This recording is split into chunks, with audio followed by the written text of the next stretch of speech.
Hello বন্ধুরা, তো বলো সকলে কেমন আছো? আশা করবো সকলে ভালো আছো। তো আমিও ভালো আছি। দেখো, কালকে দুদিন ধরে ভিডিও দিতে পারিনি আমি। কালকে একটু বাইরে গিয়েছিলাম, তো সেখান থেকে এসে মানে এতটা শরীর খারাপ লেগেছে কি বলবো।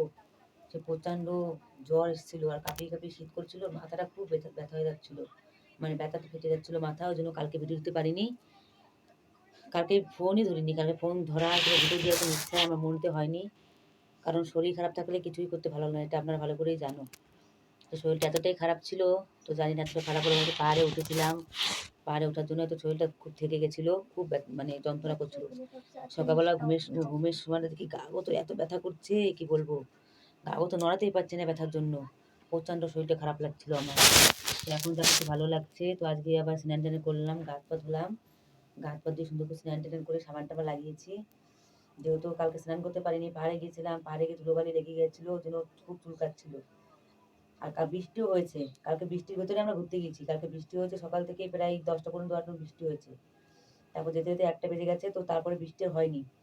ওই জন্য আজকে তো রোদ উঠেছে, তো আজকে ভালো করে সাবান টাবান দিয়ে গাটা ধরে স্নান করেছি, যেহেতু কালকে পাহাড়ে গিয়েছিলাম।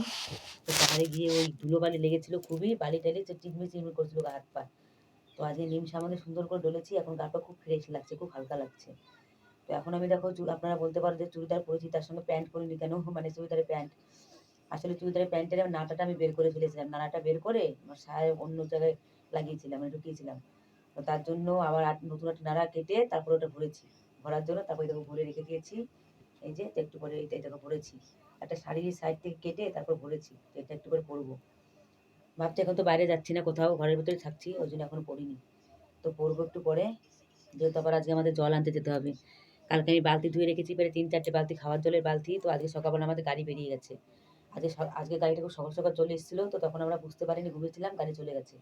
তো তার জন্য আমরা জল পাইনি। এই রাজস্থানে একটা জলের সমস্যা কি, একবার যদি জলের গাড়ি বেরিয়ে যায় তারপরে কিন্তু আর জল আনতে পারবে না। তারপরে আর জল পাবে না, যদি মরেও যাও তাও জল পাবে না, একবারে দূরে গিয়ে নিয়ে আসতে, প্রায় 5-6 কিলোমিটার দূরে গিয়ে নিয়ে আসতে হবে। তাহলে আপনারা জল পাবে, মিষ্টি জল। আর যদি বাড়িতে খেতে চাও সেটা হচ্ছে খারো জল, নোংটা জল, সেটা আপনারা বাড়িতে খেতেই পারবে না। না ভাত রান্না করতে পারবে, না সবজি রান্না করতে পারবে, না খেতে পারবে, এত বিশ্রী জল। তো তার জন্য আমাদের এখন একটু করে জল আনতে যাবো আমরা। জলটা নিয়ে আসবো, তারপরে আবার বাড়িতে অল্প একটু জল আছে, বেশি জল নেই। আর রাতের বেলা দুটো রুটি বানাবো, ডাল রান্না আছে, মশলা ডাল আর মাশরুমের তরকারি রান্না করেছিলাম। ছোটো ছোটো রুটি বানাবো, ভাত আছে, যে ভাত খায় সে ভাত খাবে, যে রুটি খায় সে রুটি খাবে। তো শরীরটা ভালো লাগছে না একটু আমার, তা ভাবছি যে কী করি।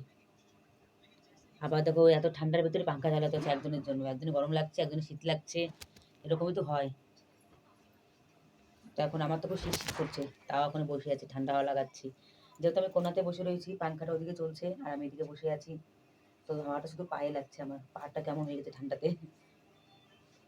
তো আমার ভিডিওগুলো আপনাদের কাছে কেমন লাগে আপনারা অবশ্যই জানাবে, লাইক কমেন্ট করবে, সাপোর্ট করবে। তারপর আমি একটু পরে ফোন চার্জে বসাচ্ছি, তো চার্জে বসানোর পর তারপর আমি লাইভে দেখা হবে, ঠিক আছে? এখন লাইভ করতে পারবো না, কারণ মোবাইলে চার্জ নেই। দু একটা রিল দিতে হবে, তারপর দু একটা রিল দিতে দিতে আবার চার্জ ফুরিয়ে যাবে। তারপরে আবার লাইভে, তারপরে লাইভ চলে গেলে তারপর মেঘ হলে কারেন্ট থাকবে না। এখানটা মেঘ হলে একদম কারেন্ট থাকে না, একদম কারেন্ট থাকে না মেঘ হলে। তো তার জন্য আমাকে এখন মোবাইলটা চার্জে লাগাতে হবে। চার্জে লাগিয়ে তারপর লাইভে আসবো রাতের বেলায়, ঠিক আছে? এখন থেকে বেশিরভাগ রাতের রাতের বেলায় করে লাইভে আসবো, ঠিক আছে? রাতে 9টাও বাজতে পারে, 8টাও বাজতে পারে, 10টাও বাজতে পারে।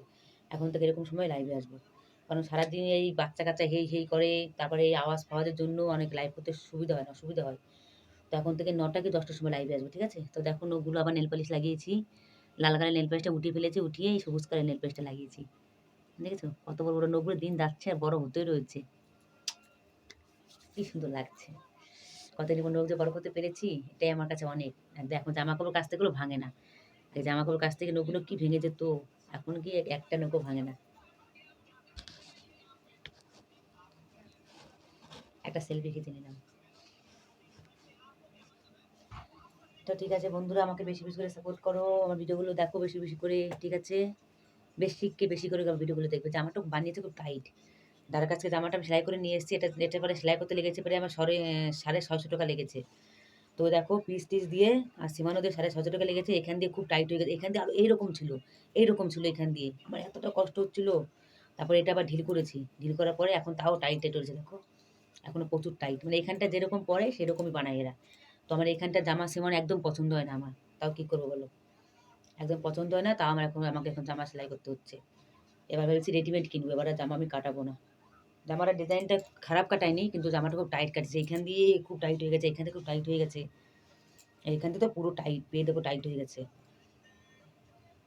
আমি নিজেও জামা কাটাতে পারি, কিন্তু আমার কাছে মেশিন আগে ছিল। তো ভিডিওটা কেমন লাগলো? সাপোর্ট করে লাইক, কমেন্ট করবে, আমাকে সাপোর্ট করবে, ঠিক আছে? Tata, bye, by.